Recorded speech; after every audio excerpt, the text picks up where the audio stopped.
Dear student, हम लोग geography में आज जिस चीज़ को पढ़ने जा रहे हैं वो भौतिक भूगोल का द्वितीय स्थलाकृति की चीज़। जैसा कि पूर्व के क्लासों में हमने आपको बताया है कि भौतिक भूगोल में 3 प्रकार की स्थलाकृतियों का अध्ययन हम करते हैं। प्रथम प्रकार की स्थलाकृति के अंतर्गत फर्स्ट टाइप ऑफ लैंडफॉर्म के अंतर्गत महाद्वीप, महादेश यानी कॉन्टिनेंट और ओशियन आते हैं, सिर्फ 2। और द्वितीय प्रकार की स्थलाकृति के अंतर्गत पर्वत, पठार, मैदान, झील ये सब आते हैं, जिसका अध्ययन आज हम लोग करने जा रहे हैं। और तृतीय प्रकार का स्थलाकृति के अंतर्गत इस पर्वत पर या मैदान पे या पठार पे या रेगिस्तान में जो नदियों के द्वारा, बहते जल के द्वारा, हिमालयों के द्वारा या सागरीय जल के द्वारा जो स्थलाकृतियाँ बनती हैं वो तृतीय श्रेणी की स्थलाकृति में आती है।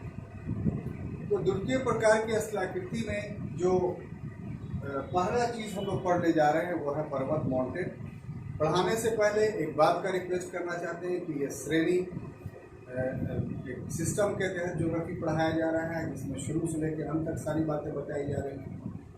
अगर कोई घर में बैठे हुए पूरा ज्योग्राफी पढ़ना चाहता है तो उसके लिए क्लास बहुत लाभदायक है। इसलिए स्वयं भी लाभ उठाएं और दूसरों को भी लाभान्वित करने के लिए इस वीडियो को शेयर करें, ताकि अन्य लोग इससे लाभान्वित हो और एक सीक्वेंस के तहत हर वीडियो को देखें। जहाँ तक पर्वत का प्रश्न है तो पर्वत कहते किसको है?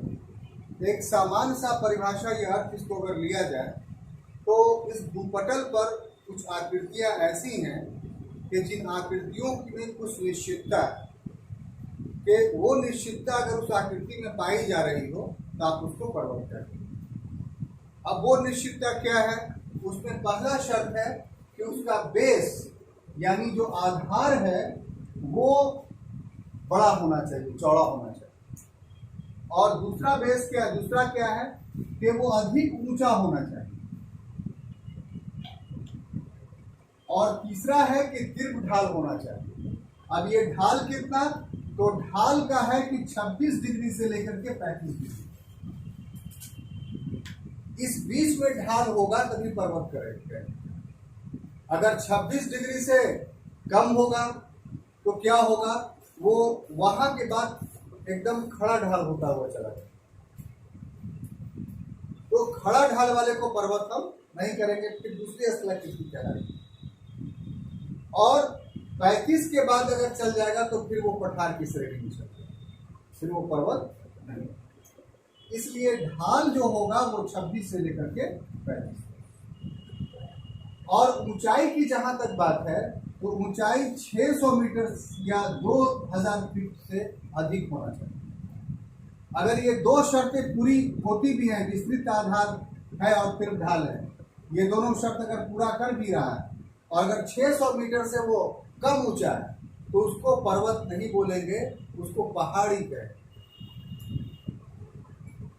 जैसे गया में आप इस श्रेणी में ब्रह्म योनि को चले जाइए, प्रेतशिला चले जाइए, तो ये सब को पर्वत आप नहीं कह सकते कि पर्वत के अन्य विशेषताएं तो वो लिए हुए है, लेकिन ऊंचाई वाली विशेषता उसके पास नहीं है। यानी 600 मीटर या 2000 फीट से कम ऊंची है, इसीलिए उसको पहाड़ नहीं बल्कि पहाड़ी बोले, माउंटेनियरीज बोले।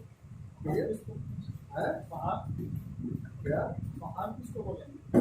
पर्वत का ही और दूसरा नाम पहाड़ है, ठीक है? क्योंकि पहाड़ से पहाड़ी बन जा रहा है, पर्वत से पर्वती नहीं बनता है, इसीलिए हमने पहाड़ शब्द इस्तेमाल किया है पर्वत की जगह। कि 6000 मीटर से या 2000 फीट से जो नीचा हो उसको हम लोग क्या बोलेंगे? अधिक को पर्वत बोलेंगे। और एक चौथी शर्त उसकी ये है कि चोटी युक्त शिखर हो उसका। अब देखिए कि बहुत ऊंचा है, ठीक है, लेकिन उसकी आकृति इस ढंग से बन गई, तो ढाल भी उसका 26 से 35 डिग्री बना रहा है, लेकिन ऊपर में शिखर नहीं बल्कि प्लेन है। तो ऐसी आकृति और ऊंचाई कितना भी हो तो ऐसी आकृति को हम लोग बोल देंगे पठार। जैसे एग्जाम्पल के तौर पर पामीर का पठार। पामीर का पठार क्या हिमालय से भी ऊंचा है, लेकिन उसका ऊपरी भाग सपाट नोकीला नहीं। तो इस तरीके से पर्वत कहलाने के ये कुल 4 शर्त है। अगर चारों शर्त पूरी होती है तभी हम पर्वत कहेंगे, अन्यथा नहीं। अब देखिए दूसरा स्टेज जो इसमें है कि पर्वत का वर्गीकरण किया गया कि पर्वत कितने प्रकार के होते हैं, काइंड्स ऑफ। तो उसको डिफरेंट क्लासिफिकेशंस में रखा गया, और ऐसा इसलिए कि उस पर्वत के साथ एक बात जुड़ी हुई नहीं है। एक आयु के आधार पर भी उसका वर्गीकरण किया जाता है, दूसरा ऊंचाई के आधार पर भी उसका वर्गीकरण किया जाता है, तीसरा भौगोलिक व्यवस्था के आधार पर भी उसका वर्गीकरण किया जाता है, और चौथा उत्पत्ति के आधार पर भी उसका वर्गीकरण किया जाता है। तो ये 4 बेस है उसके वर्गीकरण करने के, क्लासिफिकेशन करने का। और एग्जामिनेशंस में चारों बेस से क्वेश्चन एराइज होता है। कभी कर देगा कि आयु के आधार पर ही मैच दे देगा आपको, तो उसमें आपको याद नहीं रहेगा, तो फिर आप गलत कर देंगे। इसलिए आप देखिए कि आयु के आधार पर कुल 4 प्रकार के पर्वत पाए जाते हैं। पहला चर्निनियन पर्वत कहते हैं। चर्निनियन पर्वत किस समय बना था? तो आपको ज्योग्राफी पढ़ाने के क्रम में शुरू में ही पृथ्वी की आयु एक टॉपिक था जो पूरा हमने रटवाया। तो उसमें आप कल्प में बांटते हैं, युग में बांटते हैं, ये सब में पृथ्वी की आयु को बांटते हैं। तो उसी में जो कैम्ब्रियन पूर्व या कैम्ब्रियन जो कल्प था, एपक जो था, उसमें 40 करोड़ वर्ष पूर्व जो पर्वत बना वो पर्वत कहलाएगा कौन? चर्निनियन पर्वत।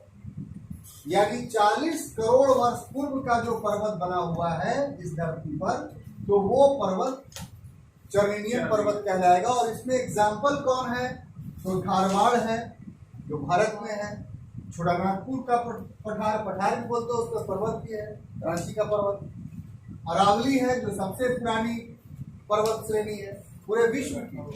सबसे पहले इस धरती पर कोई पर्वत बना तो अरावली, और उसके बाद कुडप्पा, ये कर्नाटक दक्षिण भारत में है। तो भारत में बहुत सारे पर्वत ऐसे हैं जो पुराने हैं, ठीक है। दूसरा कैलिडोनियन पर्वत कहलाता है। ये डिवोनियन और सिल्यूरियन कल्प में इसका निर्माण हुआ था। 32 करोड़ वर्ष पूर्व जो है इसका समय है कि 32 करोड़ वर्ष पूर्व जो है ये पर्वत बन करके तैयार। इसमें अपलेशियन है अमेरिका का, यूरोप का स्कॉटलैंड है। इसको यूरोप का स्कॉटलैंड का मतलब क्या? जो ग्रेट ब्रिटेन का एक प्रांत है, तो वो पर्वतीय भाग है। और स्कैंडिनेविया यूरोप में आप देखे होंगे, नॉर्वे, स्वीडन, डेनमार्क, ये 3 देश है। तो तीनों देश जो है पर्वत पर स्थित है, वो पर्वतीय स्कैंडिनेविया। तो इन पर्वतों का निर्माण जो है कैलिडोनियन पर्वत के रूप में जाना जाता है, जो 32 करोड़ वर्ष पूर्व। तीसरा है हर्सिनियन पर्वत। ये पर्मिनियन कल्प में ही बना था, और पीरियड इसका क्या था? 16 करोड़, यहाँ 32 लिख दिए हैं, 16 करोड़ वर्ष पूर्व। इसमें कौन है? तो एशिया का टियानशान, कौन? जो चीन में है, और चीन के साथ साथ और दूसरे देशों में पर्वत फैला हुआ है, उसके निकटवर्ती देश। इसी प्रकार से यूरोप का पेनाइन, हॉर्स, वास्जेस और black forest. Black forest Germany में है। ये क्वेश्चन बराबर पूछता है कि ब्लैक फॉरेस्ट क्या है? तो ब्लैक फॉरेस्ट जंगल नहीं है बल्कि पर्वत है, और कहाँ है? तो जर्मनी में। और किस पीरियड का है साहब? तो हर्सिनियन पीरियड का। अब उसके अल्पाइन पर्वत, ये काल के हिसाब से सबसे नवीन है, सबसे रिसेंट में। इसका पीरियड क्या है? तो 3 करोड़ वर्ष पूर्व बना है। इसमें कौन कौन है? तो हिमालय है, आल्प्स है। आल्प्स किस महादेश में? यूरोप में है। रॉकीज कहाँ है? संयुक्त राज्य अमेरिका में है। और एंडीज कहाँ है? तो दक्षिण अमेरिका में है। तो ये सब जितने हैं वो सब अल्पाइन पर्वत कहलाए। अब ये करेगा कि एक एक लेकर करके युग दे देगा, बोलेगा मिलाइए। तो इसका तरीका ये है कि आप पढ़ने के क्रम में ये सबको स्मरण कर लीजिए दिमाग में, उसका पीरियड और उसका युग, और उस युग में कौन सा पर्वत है। तो हमने जो फ्लो चार्ट आपको बना दिया है, तो इसमें काफी सहयोग होगा। इसमें बहुत ज्यादा किताब पढ़ने की जरूरत नहीं पड़ेगी। अब ऊंचाई के आधार पर, तो ऊंचाई के आधार पर प्रोफेसर फिच एक थे, इन्होंने वर्गीकरण किया कि हम ऊंचाई के आधार पर ही पर्वतों को क्लासिफाई करें। तो एक तो हुआ कि 600 मीटर से ऊंचा होगा वो पर्वत हो, लेकिन 600 मीटर से ऊंचा तो बहुत ऊंचा हो सकता है। तो 600 मीटर के बाद पर्वतों का इन्होंने वर्गीकरण किया। उसने कहा कि निम्न पर्वत हम उसको मानेंगे जो 2000 से लेकर के 3000 फीट तक, ये कम ऊंचाई का पर्वत माना जाएगा। और कम ऊंचा पर्वत 3000 से 4500 फीट तक, और साधारण ऊंचा पर्वत 4500 से 6000 फीट तक, और अधिक ऊंचा तो 6000 फीट से अधिक। अब ये भी परीक्षा के दृष्टिकोण से आपके लिए महत्वपूर्ण ये है कि एक तरफ इसको दे देगा और एक तरफ ये नामकरण दे देगा, अब बोलेगा दोनों को मैच किया, तो ये आपके लिए आसान हो जाएगा। क्यों? क्योंकि इसको अगर ध्यान दिया निम्न पर्वत, कम ऊंचा, साधारण और अधिक ऊंचा, और इधर आप हाइट देखिएगा तो आपको इसमें आसानी हो। तो इसमें आप नहीं भी ज़्यादा ध्यान दीजिएगा, सिर्फ क्लास पे भी ध्यान दे देंगे तो इस पर ऑब्जेक्टिव क्वेश्चन आएगा प्रीलिमी में, तो आपको आसानी, लेकिन इसको याद करना पड़ेगा। क्लियर? अब आ जाइए भौगोलिक व्यवस्था के आधार पर। तो ये थोड़ा अच्छा टॉपिक है और आमतौर पे सिंगल क्वेश्चंस में ही आता है कि ये नाम दे देगा पर्वत समूह, पर्वत तंत्र या पर्वत श्रेणी। ठीक है, तो ये क्या क्या है? तो पर्वत समूह को इंग्लिश में कार्डिलेरा बोलते हैं। इसमें आप याद कीजिए कि बहुत सारे काल का और अनेक विधियों से अगर पर्वतों का समूह पाया जाता है, जैसे एग्जाम्पल के तौर पर एक ही देश में एक लंबवत रूप से या साथ साथ जुड़ा हुआ बहुत सारे पर्वत हैं, और बहुत सारे जो पर्वत हैं उन पर्वतों में हर पर्वत का निर्माण अलग अलग पीरियड में हुआ, और निर्माण का प्रोसेस भी सबका अलग अलग। निर्माण के प्रोसेस का मतलब क्या हुआ? जैसे कोई बलित पर्वत के रूप में बन गया, कोई भ्रमशोक पर्वत के रूप में बन गया, ठीक है, कोई अवशिष्ट पर्वत के रूप में। तो ये बनने की प्रक्रिया सबकी अलग अलग है और वो सब एक जगह पाया जा रहा है। तो ऐसे पर्वतों के समूह को हम लोग पर्वत समूह या कॉर्डिलेरा बोलते हैं। इसका सबसे अच्छा एग्जाम्पल ब्रिटिश कोलंबिया है, जो संयुक्त राज्य अमेरिका में पाया जाता है। तो कॉर्डिलेरा का सबसे अच्छा एग्जाम्पल संयुक्त राज्य अमेरिका में आपको मिलेगा। दूसरा नाम पर्वत तंत्र यानी माउंटेन सिस्टम। ये माउंटेन सिस्टम क्या है? हमने सबको अच्छे अच्छे ढंग से लिखा है। इसमें काल एक ही रहेगा, बहुत सारे पर्वत है, काल एक ही रहेगा, लेकिन उसमें अनेक पर्वत श्रेणियां पाई जाएगी। जैसे संयुक्त राज्य अमेरिका का अपलेशियन, बहुत सारे पर्वत उसमें मिले हुए हैं, लेकिन उसमें काल एक ही है और पर्वत श्रेणियां भी अनेक। पर्वत श्रेणी माउंटेन रिज किसको बोलते हैं? कि समान आयु का है, यानी उसका पीरियड भी एक है, लेकिन इससे डिफरेंस ये है तंत्र से कि इसका जो रिज है वो पतला पट्टी।